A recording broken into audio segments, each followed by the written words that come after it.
Thoracic rotations. Now these are great to help open up the chest and add a rotational element to the spine and maybe even the hips as well, especially when we've been locked in this position for most of the day. It's really great just to try and open up the body.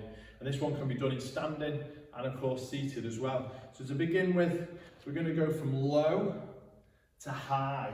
So we're really trying to add that rotation, but I want you to go from a low position to a high position. You might almost come up onto your toe of this outside leg as you leave it behind. Might look a little bit like a golf swing or a backhanded tennis swing. Perfect, and of course the other way, low to high. We're trying to rotate, take your head with you, try and look as far behind you as possible. Again, don't try and force it. You might get a little bit further as you progress, but you don't have to completely unwind yourself with that first rep.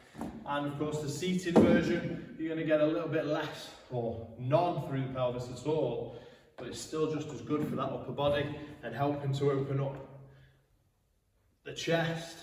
So again, I'd encourage you to go from low to high.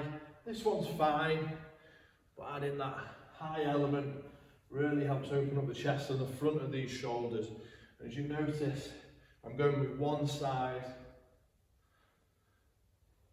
and then the other.